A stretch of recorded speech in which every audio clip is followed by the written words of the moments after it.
ng bayan, maasahan anumang panahon. Magandang oras po sa ating lahat. Narito ng latest update kay Bagyong Marce at sa tatlong low pressure area na nasa labas ng ating area of responsibility. As of 11 AM ay wala nang nakataas na signal number 3 sa anumang bahagi ng ating bansa dahil patuloy na lumalayo sa kalupaan ng Luzon si Bagyong Marce. Huli itong namataan ng Pag-asa sa layong 165 kilometers kanluran ng Lawag City, Ilocos Norte o 165 kilometers kanluran ng Batak, Ilocos Norte. Taglay pa rin nito ang lakas ng hangin na umaabot sa 140 kilometers per hour malapit sa gitna at pagbugsong umaabot sa 170 kilometers per hour. Sa ngayon ay kumikilos ito ng west-southwest sa bilis na 20 kilometers per hour. Kahit patuloy na lumalayo si Bagyong Marce sa kalupaan, nakataas pa rin ang tropical cyclone wind signal number 2 sa northwestern portion ng mainland Cagayan, ang western portion ng Apayao sa may Abra, Ilocos Norte at ang northern portion ng Ilocos Sur.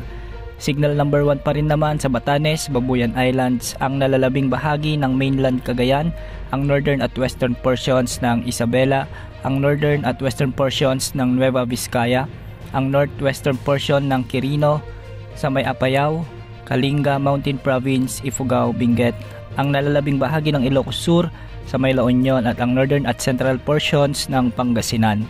Ang mga lugar na ito ay makakaasa pa rin ng mga pag-ulan at pagbugso ng hangin na dala ni Bagyong Marce. Patuloy itong kikilos ng pakanluran, timog kanluran sa mga susunod na araw hanggang sa marating nito ang West Philippine Sea at doon na ito malulusaw. Posible itong lumabas sa ating area of responsibility ngayong hapon o bukas ng umaga.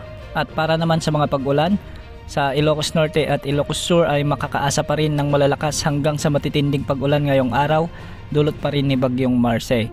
Katumbas ito ng 100 to 200 mm na pag-ulan kaya posible pa rin ang mga pagbaha at pagguho ng lupa.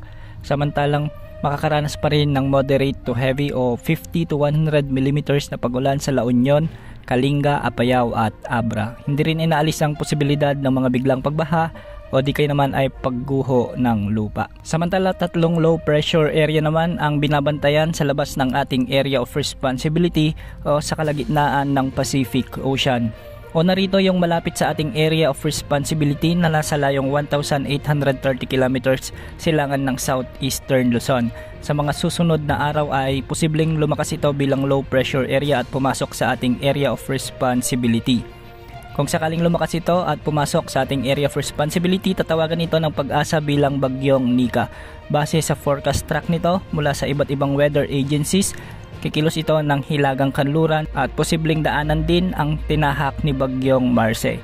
Sa ngayon, mababa pa ang posibilidad na lumakas ito sa susunod na 24 oras bilang bagyo. Samantala, ang pangalawang low pressure area naman ay nasa silangan din ng Mindanao. Base sa mga forecast models ay inaasang kikilos din ito ng west, northwest at posibleng maglandfall sa bahagi ng central o kaya anuman ay northern Luzon. Ang isa naman ay nabuo rin malapit sa low pressure area ng pangalawa. Mas mababa naman ang tsansa nito na mabuo bilang bagyo sa mga susunod na araw. Antabayan na ng mga susunod na updates ukol sa mga potensyal na sama ng panahon na ito na maaaring makaapekto sa ating bansa sa mga susunod na araw. Yan mo ng update sa lagay ng panahon. Ito pang weather update ng bayan, maasahan anumang panahon.